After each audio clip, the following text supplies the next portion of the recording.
کیونکہ مجھے معلوم ہے کہ یہاں پہ میرے اہل سنت بھائی بھی آ رہے ہیں اور میں ان کو بات پیش کر رہا ہوں اور لمحہ فکریہ دے رہا ہوں. کچھ برادران نے کہا کہ ہم آپ کے مدارس سے شیعہ ہو چکے ہیں. بہرحال میں پیش کر رہا ہوں, لمحہ فکریہ ہے. اگر میں غلط کہوں تو آپ مجھ سے دلیل مانگ لیجئے, میں ثابت کرنے کے لیے تیار ہوں. جو بات کہوں گا ذمہ داری سے کہوں گا.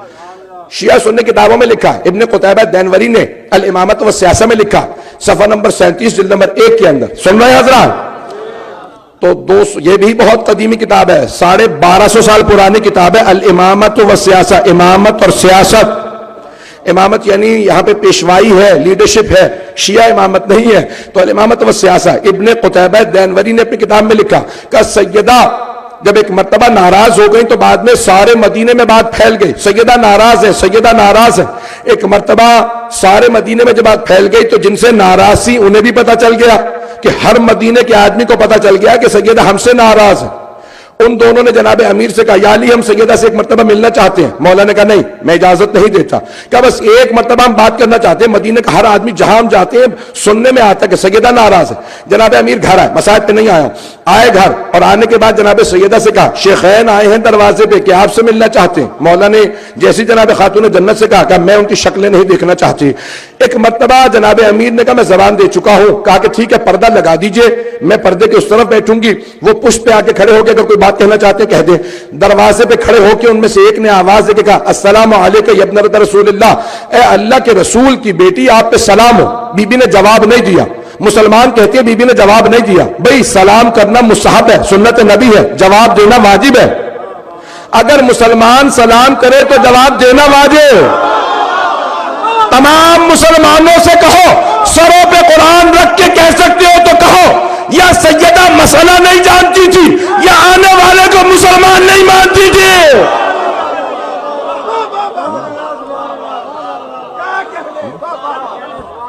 بات پہنچ رہی ہے؟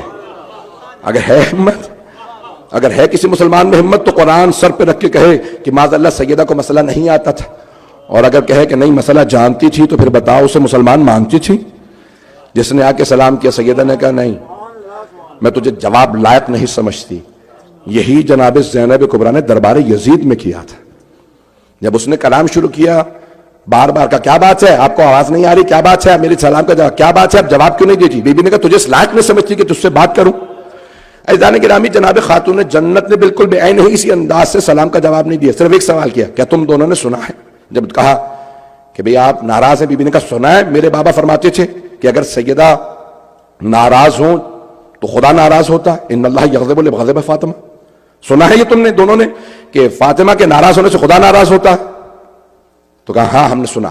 کہا یہ بھی سنا میرے بابا نے فرمایا تھا کہ فاطمہ جو بضعۃ منی یؤذینی ما اذاہ, جو بھی چیز فاطمہ کو اذیت دے وہ مجھے اذیت دیتی, جو مجھے اذیت دے وہ خدا کو, جس نے خدا کو اذیت دی وہی جہنم میں گیا. سنا ہے؟ کہا ہاں ہم نے سنا. بی بی نے کہا خدا کی قسم میں تم دونوں سے ناراض ہوں, اور مرنے کے بعد سب سے پہلے اپنے بابا کو تم دونوں کا گلہ کروں گی, شکایت کروں گی کہ ان دونوں نے مجھے بہت ستایا, میں نے معاف نہیں کروں گی. عزیزان گرامی, خاتون جنت کے الفاظ میں جانتا ہوں میں نے بہت سخت باتیں کہہ دی ہیں, لیکن عزیزان گرامی یہ خطبہ جہاں سے جناب سیدہ شروع کر رہی ہیں, اگر سنیں گے تو میں آگے بڑھوں گا, اگر کہیں گے تو میں موضوع بدل دیتا ہوں. دل آزادی تو نہیں ہو رہی, کوئی پریشان تو نہیں ہو رہا؟ اگر کہیں گے تو میں آگے بڑھوں, اگر چاہتے ہیں میں آگے بڑھوں تو باواز بلند صلوات.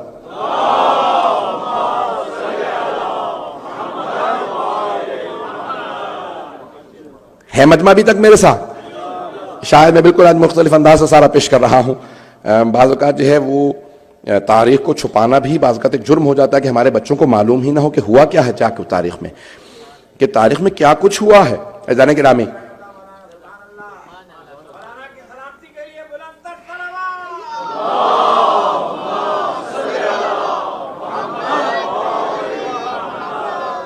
چلتے رہیں گے.